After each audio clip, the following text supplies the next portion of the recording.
I'm Jared from Fast Forward Film, and today I'm going to be comparing two scenes from Ant-Man 1 and 2 to see how exposition should and shouldn't be done. We ride.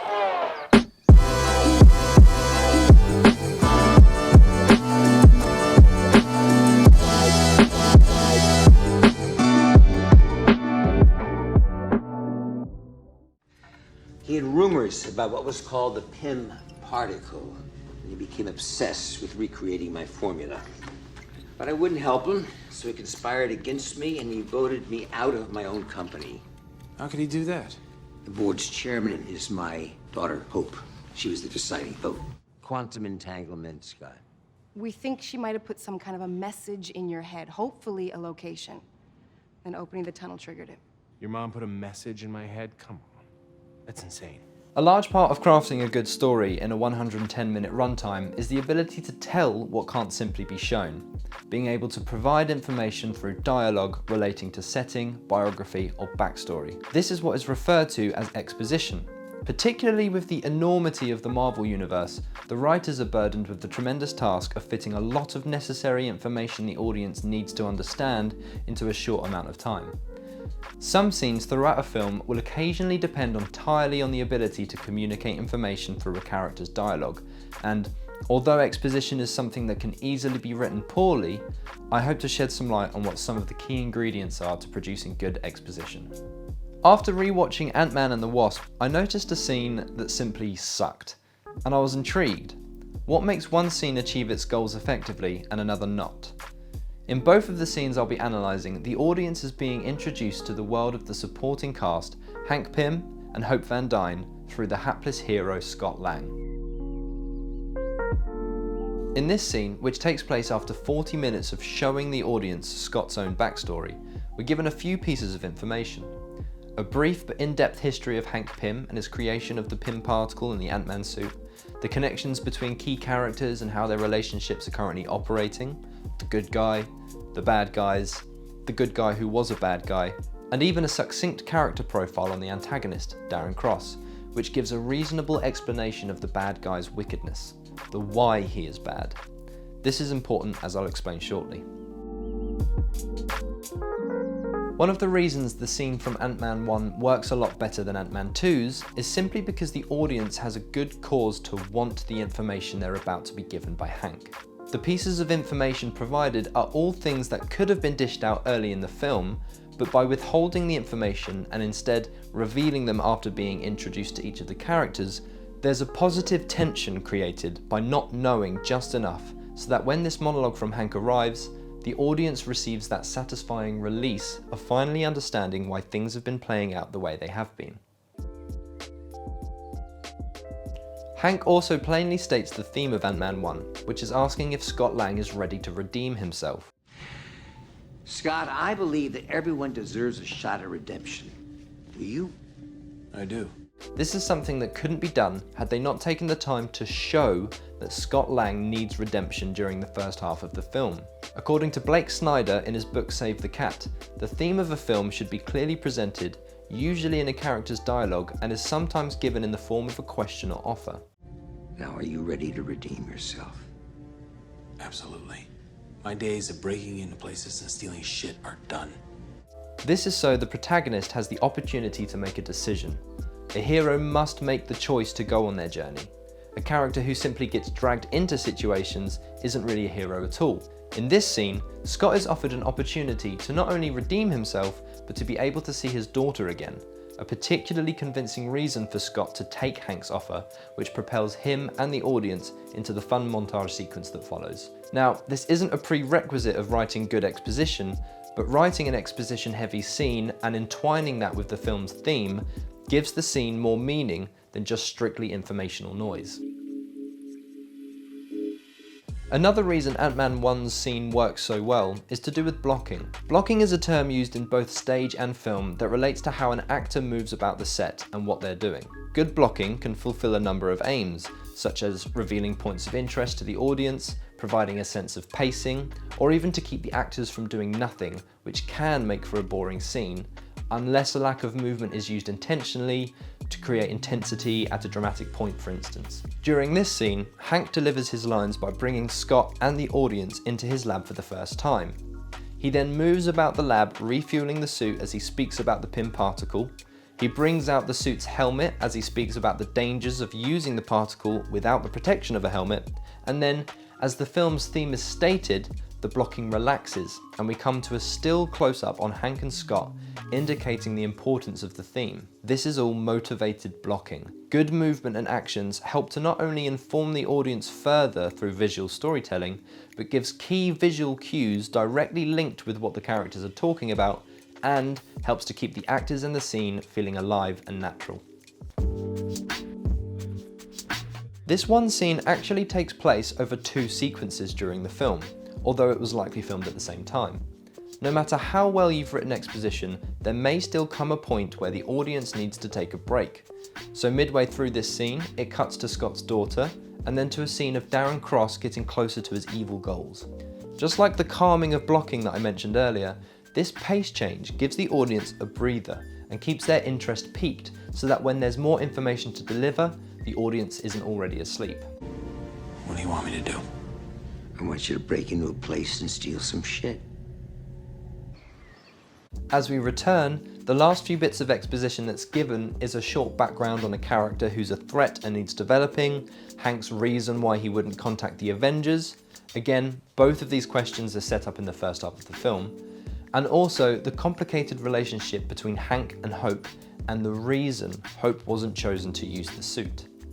This ties in very nicely with the protagonist's love for his own daughter being a reflection of Hank's love for Hope. So the end of this entire scene is predominantly about reasoning why characters have made their decisions. Something that's extremely important but extremely hard to write without leaving too many questions in the audience's mind or providing too much exposition. Lastly, there's not a lot worse than an antagonist whose sole purpose is to simply make life a living hell for the protagonist. Any character that's written to have no reasoning behind why they are the way they are is worse than a character that has a simply outlined cause for their personality traits. I thought I saw something in him, a son I never had, perhaps. But I wouldn't help him, so he conspired against me and he voted me out of my own company. In this film, the writers could have left Darren Cross as simply being a bad man, and that's why he's doing these bad things. But Darren, having had a close relationship to Hank that was spoiled, and having his brain chemistry altered from the prolonged exposure to the Pym particle, gives the audience an understandable reason as to why Darren is the main character's antagonist. This scene takes place only 16 minutes into the film after setting up Scott's house arrest and his nearing release date. Scott Lang is brought against his will to the hideout of Hank and Hope as they believe Scott has a key piece of the puzzle in their plan to bring back Hope's mother from the quantum realm. Hank also refers to a previous Marvel film where Scott used the suit without his consent and ends up destroying it in order to keep it out the hands of the authorities. Towards the end of the scene, the audience also has the first mention of one of the 2 antagonists of the story, Sonny Birch, something that I'll discuss the problems with shortly. So let's see what went wrong here. It's not a necessity for good exposition to occur earlier or later in a film. In fact, Blake Snyder suggests getting the objectives laid out and all the key players presented as early as possible. But here, the characters' explanation of their goals feels incredibly rushed. So, while you were relaxing at home, we were building this. It's a tunnel to the quantum realm. To my mom. We think she might still be down there, we just don't know where. What? The problem with this seems to be how on the nose the dialogue is written and how quickly it's delivered. On the nose is a phrase used to describe blunt storytelling. Besides being a little boring, this immediately creates a feeling of condescending. We think she might have put some kind of a message in your head, hopefully a location. Then opening the tunnel triggered it. There also seems to be little in the way of tension in the stakes. The objective of Hank and Hope isn't presented as a life or death challenge. You built all this and you don't even know if she's alive? She's alive. Comparing this to the scene from Ant-Man 1, the tension and release here leaves a lot to be desired. Some of the Marvel films don't carry a philosophical point, a message or a meaning in their screenplays, and it appears this film is one of those. Where Ant-Man 1 was trying to make a statement about redemption and the lengths a father will go to be with his daughter, this film ends up being almost entirely about a mission to save someone that unfolds gradually with hiccups along the way. The dialogue in this scene is exclusively exposition, with nothing deeply meaningful to counteract the unloading of information. And after this, the audience ends up trying to be concerned for a character they only meet properly an hour and a half later, and are given every opportunity along the way to forget that that's even why the characters are on this journey. Regarding decisions, at no point is a question offered to Scott where he directly chooses to go on this journey. Our hero has become an unwilling participant dragged through a situation that he has very little to do with, which is made apparent by the starkly negative dialogue written for Scott in this scene. What? And? Come on. That's insane. It doesn't mean anything. No. What? Scott has ceased to be the main character despite the film being set up as though he will be. Comparing this scene with Ant-Man 1's, we can quickly see where the comfort in this sequence is lost. From the moment Scott enters the room till the characters leave, they do nothing of any value, and what they are doing is meaningless or straight up misleading. When we first see Hank, he's shadowed and distant, which creates more of an evil, villainous mood rather than the annoyed feeling the director was likely going for. There's a short-lived moment where Hope taps at a laptop in the background while Hank is talking, but even that ends up adding to the discomfort as her action is promptly stopped by the characters meaninglessly moving from one position to the next. They have no reason to be where they are when they're providing this exposition, and it generates a boredom in the scene that could have been avoided if there was motivation behind the characters' movements. There's actually an opportune moment just before this scene where Scott and Hope enter the building. In that sequence, there's at least 45 seconds of silence, which leaves the audience waiting for something to be said. In retrospect, that could have been the perfect moment to begin the exposition because that's a motivated movement, something this whole scene is extremely lacking in. Another large issue with this scene is the pacing, how and when important elements are being brought up. If we can pinpoint my mom's location, then the pod can take me down to get her. But that was my life's work. What was I supposed to do? You were supposed to not take my suit. I knew it. I knew it.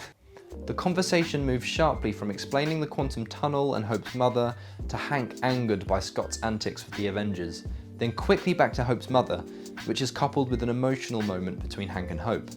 This flitting between different information and emotional states makes for a very unrealistic scene that feels rushed and careless. Which brings me to my final point. Sonny Birch is one of two antagonists in this film, the other being Ghost, the main antagonist, whose backstory is thoroughly explained in yet another exposition-heavy scene where most of the characters are literally tied to chairs. But Sonny's character is neither developed nor explained, but for one small sentence given by Hank in the scene following this one. Sonny Birch. He traffics in black market technology. He is one of the most pressing concerns for the protagonist throughout the rest of the movie. This lack of character development provides little cause for Sonny to be so invested in being a bad guy, besides money, which is often a typical and unsatisfactory reason for a character's motivation. On top of this, having two main bad guys is rarely a great idea.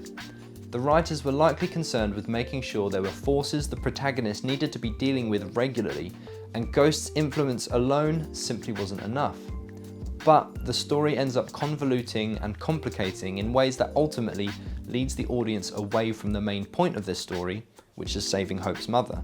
The film ends up meandering, and this is largely due to too many conflicting forces acting on the lead characters, once again losing the audience's interest and concentration. In summary, I'd never tell anyone to not watch a film, and I definitely wouldn't say Ant-Man 2 is a bad film. I just wanted to look into what makes me drawn to one and not the other, and it's clear to me that Ant-Man 1 had far better exposition techniques than Ant-Man and the Wasp. That wraps up today's analysis. I hope you enjoyed the video, and if you felt I missed anything or if you disagreed, leave your comments below. Leave a like and hit subscribe for more videos like this and various other antics we're up to here at Fast Forward Film. Thanks for watching. Bye!